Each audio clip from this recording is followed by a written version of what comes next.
Hey everybody, welcome back to Small Attainable Goals. I'm Sean, and today is going to be the second part of my interview with Brent Terhune. Hopefully you guys like it. And later this week, I'm probably going to put up the first half of the Gavin Eddings interview that I did.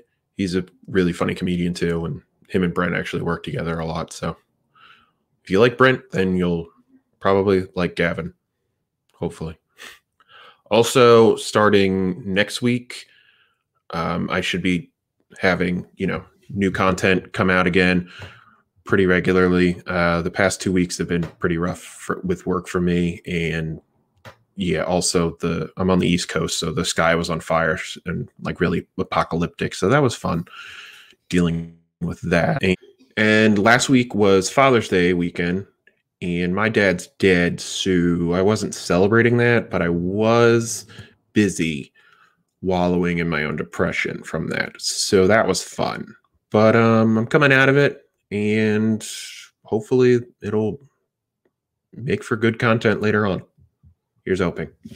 All right, let's get into the rest of the interview. Do you ever deal with like anxiety and like depression, any other, like mental health issues, or are you quote unquote normal?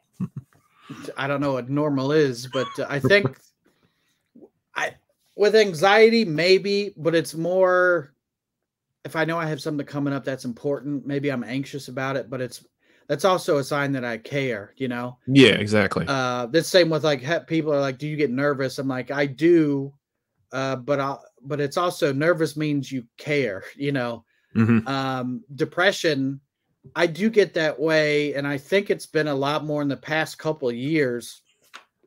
But I don't know many people that would say I've gotten happier the last couple of years, and it's a number of factors, but being on the internet all the time doesn't help. No, it does not. Or watching the news doesn't help because, like, rarely do they say a basket of kittens was saved from the river. Yeah, exactly. It's all bad news. So if I ever get that down in the dumps or whatever, I just try to unplug from that stuff because I don't, the internet's a great thing, but also I think too much of anything is not a good thing.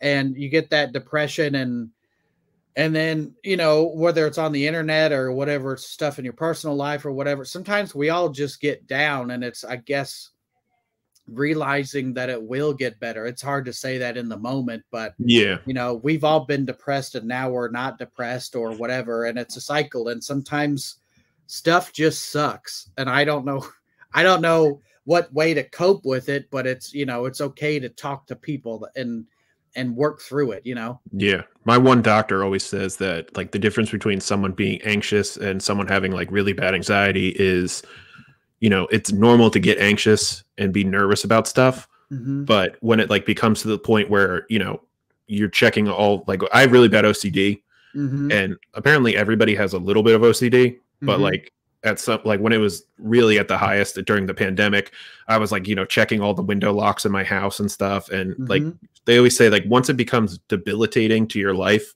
that's when you should like seek help and stuff. Yeah. And I mean, it's always good just to talk to people, like a therapist or anything. Mm-hmm. Do you ever try therapy or? I haven't. Like a couple times, but I've never had like a dedicated therapist. Mm-hmm. And I think we can all benefit from it, but I'm also, I don't know that I would need it. No, I know that some people don't need it. And yeah. like, I have one of my best friends, like he's like the quintessential normal person. Mm-hmm. Like, 1.5 kids, white picket fence, all that. Yeah, exactly. He's one of those. And like, whenever he gets down, he's just like, oh man, I'm not doing too good today. And then I'm just like, oh, well, it'll get better, man. He's like, yeah, well, okay. And then he's fine. Yeah, that's that difference of, yeah, well, that's the difference between a lot of people, and it's. And then there's me, and I'm just like, I don't think it will. No, I don't. It definitely won't. And it's like sometimes, like you just need somebody to listen, and you need somebody to listen that's like objective. It's not your friend or who will place a judgment on it, right or wrong. Mm-hmm. Sometimes you just need like a soundboard Yeah, to like, exactly. you just need to get the feelings out. And sometimes people will say sometimes that's a shitty feeling to have, but it's also the way you feel. And you don't need me putting a judgment on that's a shitty feeling. Sometimes you just feel it because that's how you feel, you know? Yeah, exactly. It's like a lot of like moms who have like postpartum depression, they like end up, hating themselves because they're like, oh, I thought of maybe it would have happened if I accidentally put the baby in the oven. And Mm-hmm. then like they tell the doctor that, and the doctor's like, that's totally normal. And then like that's all that they need to hear. And Part of this hearing that you're not alone. And yeah, that's a exactly. lot of comedy is if we can all agree that we all have agreed that some of these jokes are funny, and it's because it's relatable. That's comedy. A big part to me is feeling like you're not alone. We've all agreed on, certain premises, because if we didn't agree on it, then it wouldn't be funny, Hmm. Yeah, one of the things that mainly so I found you on the internet with you know, your mega rant Mm-hmm. videos. And I was like, oh wow, this guy's pretty cool. Then I found your YouTube channel and I was like, oh wow, this guy's awesome. Then I started like listening to your podcast. So I went like full on like moderate stalker a Okay, little that's all bit. right. And now I've lured you into my trap and just don't turn around. I can't get out. Yeah. I'm a mime in a box. But yeah, one of the main things that made me like you was you have like a really dark sense of humor when it comes to certain things. Mm-hmm. Specifically when you talk about your brother. Yeah. He Thanks for passed bringing away. him up. I knew you were gonna. And Yeah, like as soon as you brought that up in one joke, I was like, oh, because like my dad died like 4 years ago, mm-hmm. and the way that me and my sister got through it was by doing like dark humor, like Yeah, dude.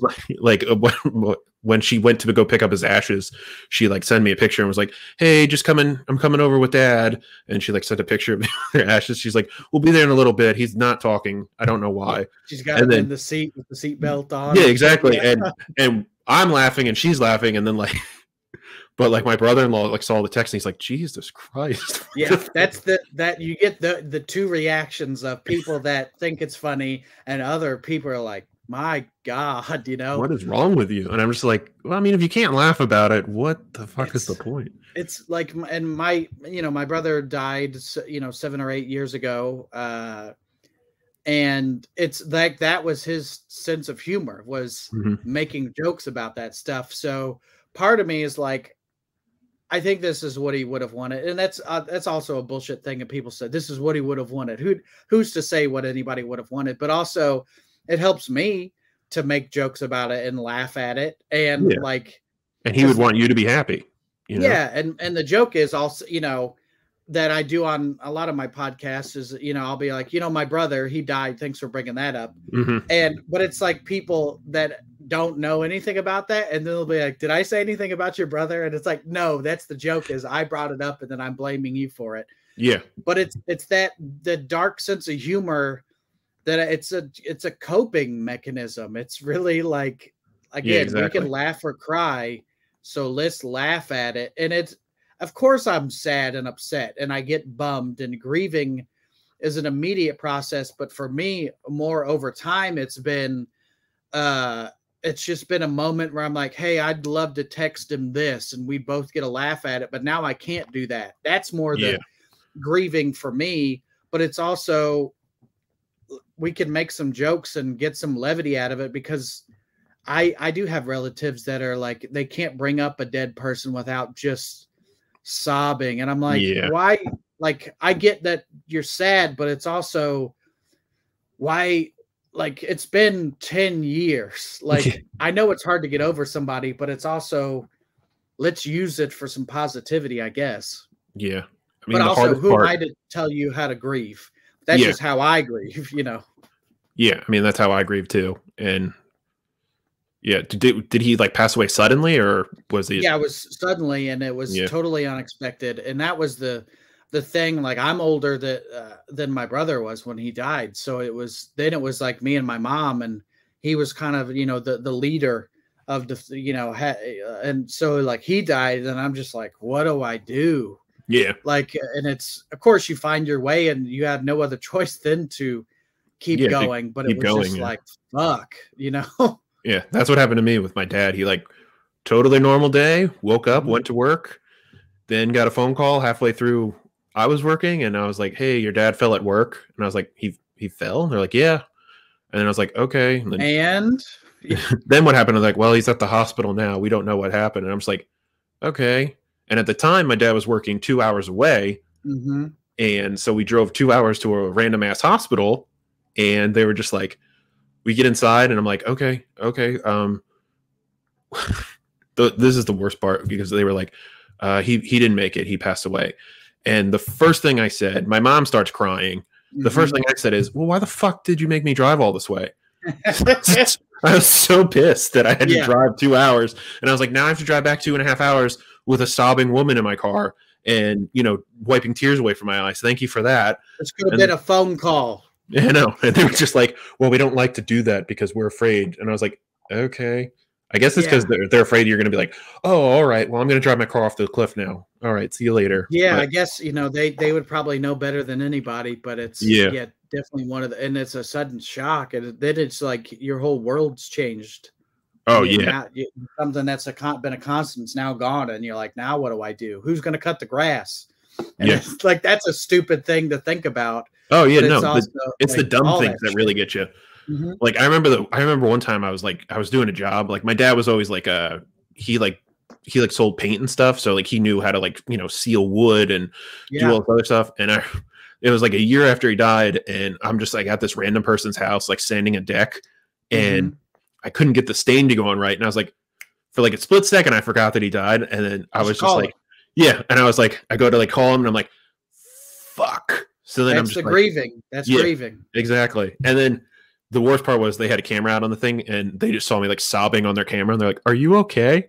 Like I Yeah. just got a text message like, "Are you okay?" And I was like, "Yeah, no, my dad died a year ago, so just And please it's yeah, understand." it's that and it's like that you working reminded you of your dad. Like that kind of shit is, you do certain activities that will remind you of the person, and then it's like, but then like certain jokes that we had, I can't do with anybody else. Not that it's like all about the jokes, but I'm like, we had an unspoken language where we could just go into characters and do voices, and Yeah, you can't get that rapport with a new friend. That's a lifelong relationship type thing. yeah, exactly. That's something that builds up over time, Yeah. and yeah, I can't even imagine. I'm sorry for your loss. Oh, thanks for bringing that up. Sorry Yeah, for your loss too. thanks for bringing that up, but whatever.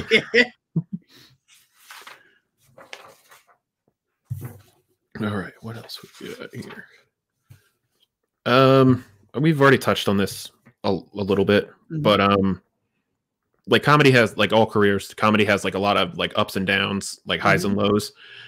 How do you like stay mitigated in like how do you like ride the wave pretty much? Like how do you stay humble when you're just a huge success and Mhm. everything's going your way? And then like when like how do you not get down in the dumps when you have like a really shitty show or something? Yeah. I guess staying humble. I've always tried to be humble because who wants to be around a guy that thinks he's hot shit? Like, like nobody. And the times I have like gotten a little bit of ego about myself, I will get humbled. The universe will find a way to humble you. And so I'm always let's just stay humble and work hard. But then how do you not get down in the dumps and all that stuff? I guess you do, but it's and that's part of like the internet. You see so and so got something that I would have wanted and I didn't Yeah, get it. So then it's a slight against me, even though it's not. I'm yeah, happy for them, but it's also at the same time I was never going to be on NCIS. So why do I give a shit that this person got whatever? It's just I didn't get something and they got something. I mean, That's Mark part Harmon's of not on it anymore, so you don't really yeah, want to be on it. it's like one of those It's a things. shitty version. Huh. It's very much like people are doing things and you feel like everything's moving and you're not. Yeah. So that, but is that on you? Could you be working harder? And the answer is always yes, but then sometimes you got to have some life to put back into your art.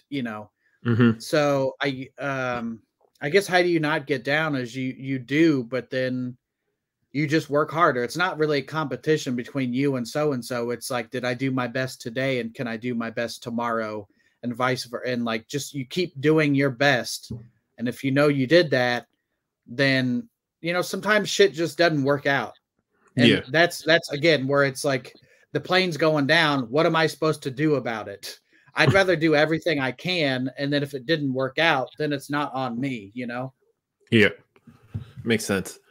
Like I learned this. I always felt horrible kind of because during the pandemic, when everything shut down, you know, everyone's lives were like going to shit. Mm-hmm. And my life actually got better during the pandemic because I was finally able to, you know, like, oh, there's no work for me right now. So I literally can't go to work. And, you know, like I couldn't force myself to go to work. So I like was just like, you know, and like thankfully I got lucky, and like my therapist was like, okay, I know that you're poor, so but don't worry, I'm not going to leave you alone. And I was like, oh, thank God.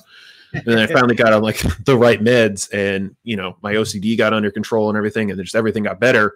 And the one thing that like really helped me, and it's actually the name of this channel, I should have probably said that at the beginning, but like I would set like small obtainable goals for myself. So, you know, like this office took me like probably a month to make, because I was like, I just want to have an office. But then like one day I was just like, I'm just going to carry everything that's not supposed to be in there out of there. And then like another day I was like, I'm just going to hang up posters. That's it. And then like, you know, you give yourself something to do that's like little. And then once you do it, and then a lot of the time when you do something little, it like kind of builds up and you're like, I can do this too. And that's like how I ended up like starting like exercising and stuff. I was like, I'll do 1 push-up today.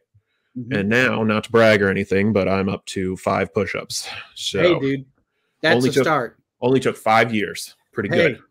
Yeah, it's, you know, 1 per year. It's more than certain people, you know, like when I do go to the gym, which I'm, you know, just you're surprised, and so is everybody else. Like, and sometimes I'll see somebody doing whatever, and like clearly they don't regularly go to the gym, and like some people get that fright of going to the gym and then having people judge them. But I'm also like, dude, you're here, and the people that aren't here. You're doing more than they ever did. Yeah. You know, like, and it's like what you said with your small obtainable goals. You don't have to do everything all at once. My wife is very good about, she'll be like, if it takes less than 10 minutes, then just do it now and it will be done, which it's a good way to live. And sometimes it's you put off for weeks doing something that would have taken 10 minutes. Exactly. And that's less dread on your conscience if you just did it. If you just got it done in the first place. That's always the worst feeling, when you're like, if I just did this the other day, I would be done. I would have been done already. Something that's been in my mind recently, and I don't know who said this, but it's like, in your head, whatever you want to obtain, it's popped in my head. The saying is, a year from now, you're going to wish you started today. Yeah. I've heard that before too. I don't know. It's very fortune cookie. Yeah, but it's very much like, I would be so much farther along if I started today and then looked at it a year from now, you know, because there are stuff that I still want to do. I have goals that I've been wanting to do my whole career, and I just haven't done shit about it. Yeah. And we all have those goals, but it's just like, you don't have to write a full 80-page script today, but you can do 5 pages, and you break it down. If I did 5 pages a day, that's whatever days. I'm not good at math, but it's like, I could have that done if I just stuck to my routine, you know? What are some of your other goals that you want to get done?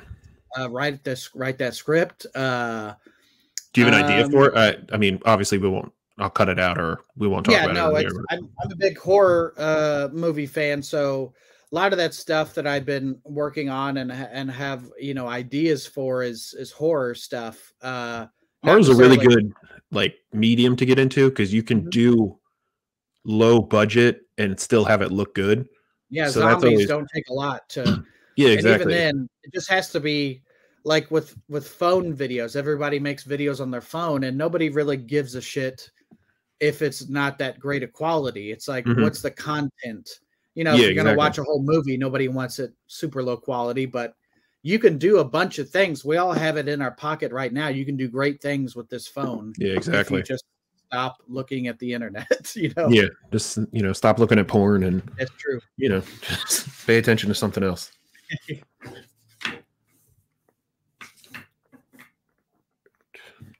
All of your podcasts, we can talk about those. The Field Trip podcast is like, I found it probably like a year ago, and I've probably listened to every single episode before and after. It's fantastic.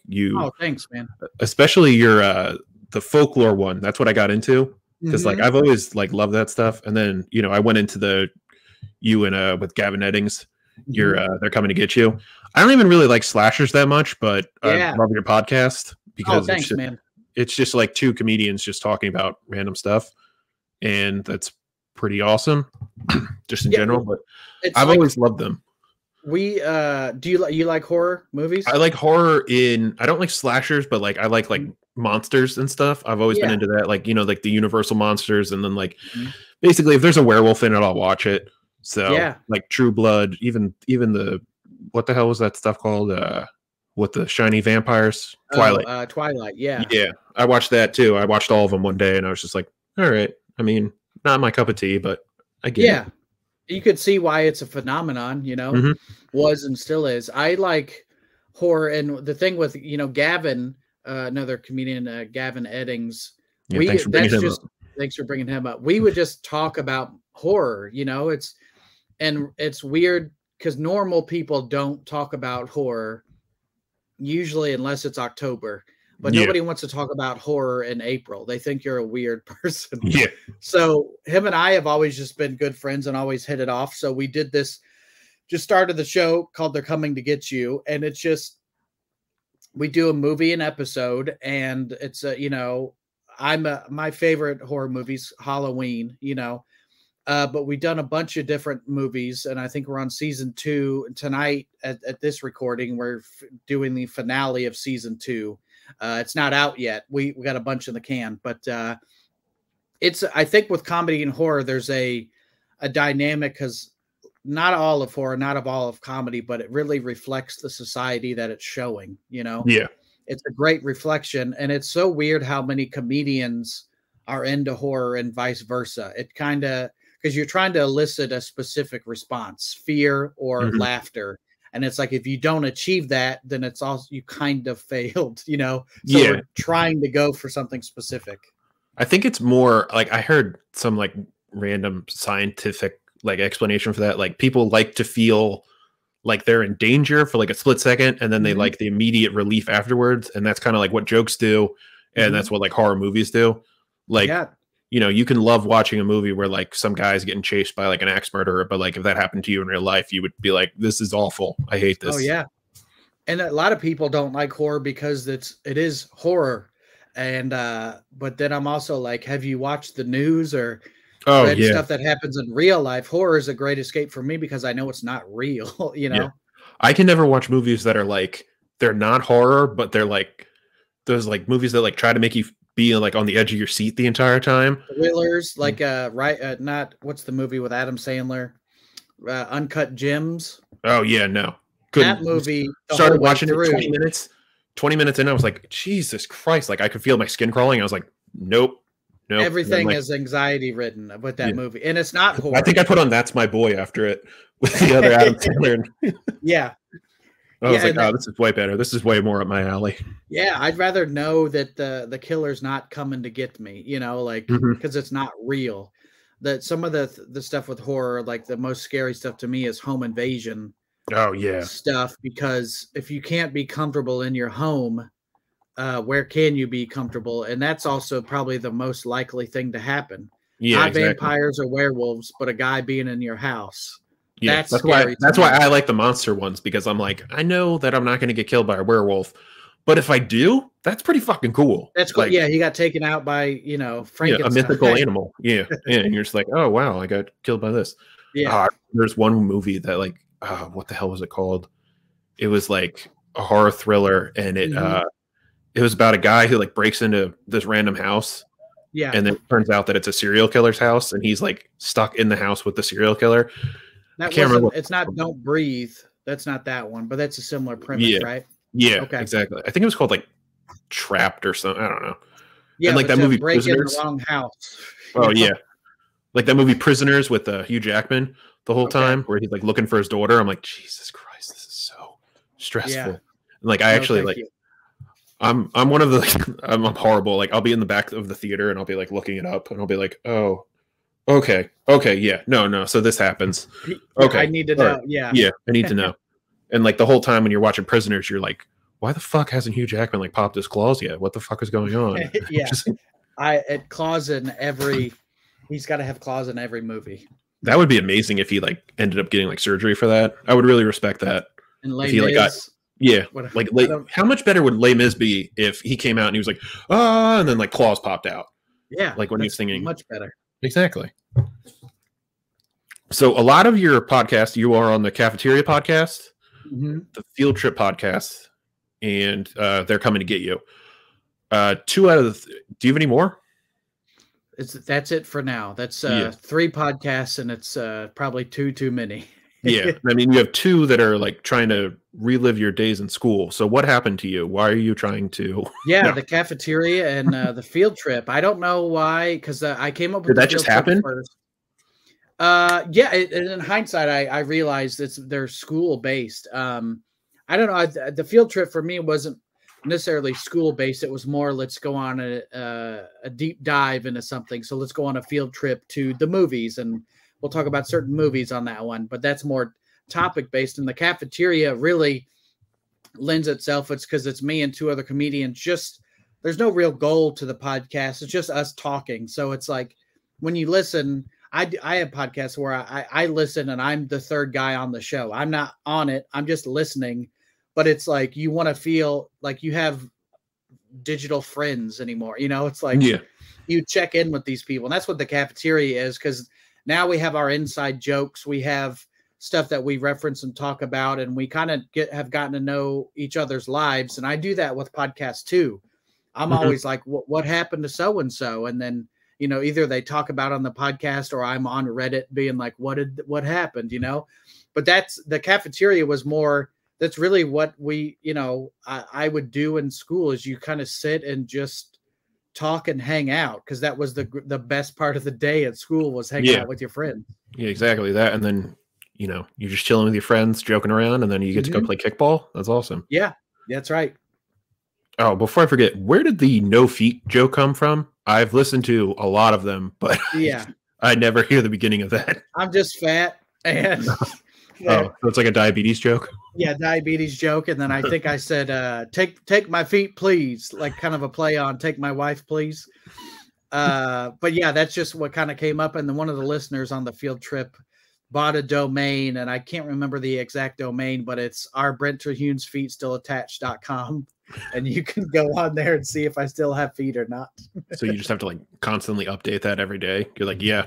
Well, no, I don't update it. He does. So sometimes one day I'm just waiting to see if I have feet. And if it says no, I got to look down and double check. Oh God, that'd be horrible if you just chopped them off. That was his whole end game. You're just like, oh my God. It's like digital saw. Yeah, exactly. This was years in the making. What the hell is wrong with you? Do you have anything else that you want to like plug? Any upcoming shows? Just in general, my website's brentcomedy.com, and I have links to all my social media on there. And just the podcast, they're all 3 weekly shows. They're coming to get you just horror movie based. And then the field trip is topic based. So the one that's most recently up was called Incidents of Time Travel. Yeah, I listened to that yesterday. Oh, thanks. And that stuff, like it's a topic based show. So it's stuff that really interests me. You got me like 3 times with the guy who like got hit by the taxi and stuff. I was like, Jesus, this. Oh yeah, where it was like interesting. And then you get to the end, and I was like, oh damn it! And then you did it again, and then again, and I was like, all right. It's that the field trip is a show that I would listen to myself because it's all stuff that I enjoy talking about. And then it's also by design. If you don't like one episode, you can go to the next, and hopefully it's a topic that interests you. You know. Yeah, I mean, you've been batting 1,000 with that for me because I like literally every single one that's on there, like folklore. It's always like random stuff that like I end up talking with my friends about in the car for like an hour, and then so it's just like it's basically like my friend is with me, and I'm just like listening to that. Yeah, see, digital friends. Yeah, exactly. Like I'm a dog walker, so I'm literally just always outside, just like walking around, and it gets so boring. And you can only listen to music for so long before you go insane. But I really appreciate you, putting out. You put out 3 shows a week, so that's like 3 hours a week where I can just kind of chill, and that's basically that's 6 walks. That's how you to break it down. It's like, all right, this drive is 6 hours, so I got 2 wrestling podcasts. Depending on how long they're. Yeah, so I get that for sure. And then the other one is the Cafeteria podcast, and like I said, just 3 friends hanging out. We're all comics. Ryan Miller got 3rd on America's Got Talent, and then the other guy, Johnny LaQuasto, is a stand-up comic, but also a wrestling and boxing and MMA commentator. So. Different backgrounds, but also similar backgrounds as well. Yeah, I mean, everyone's a comedian, and are most of your friends comedians? Probably at this point, I have some normies. I call them normies.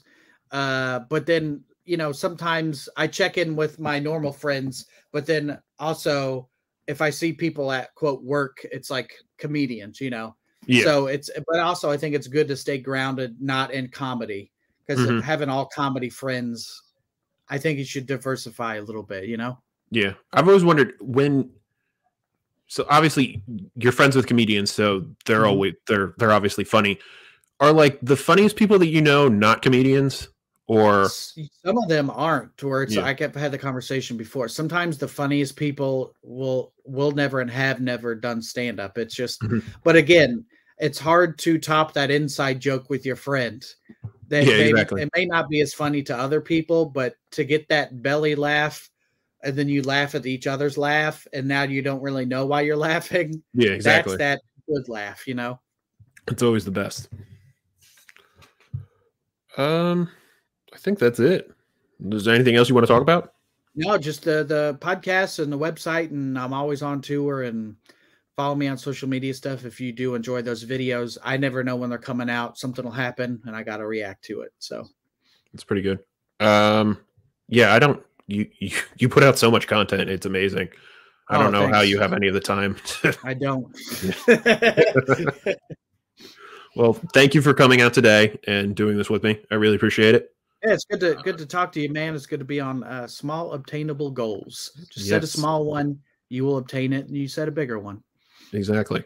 Hopefully we can do this again sometime. Yeah, man. Thank you for watching Small Obtainable Goals. Hopefully this helped you in some way or another, or it can, help somebody that you know. If you're having trouble, call 988. That's the National Suicide Prevention Hotline, and they'll, hook you up with somebody who can help you in your local area. It's all free, so, take advantage of it. And yeah, like, comment, subscribe, or don't, whatever makes you happy. I'm Sean. This is my sister, Kirsten. I'm Kirsten. Yeah. You've ruined it. All right. Thanks, everybody. And cut.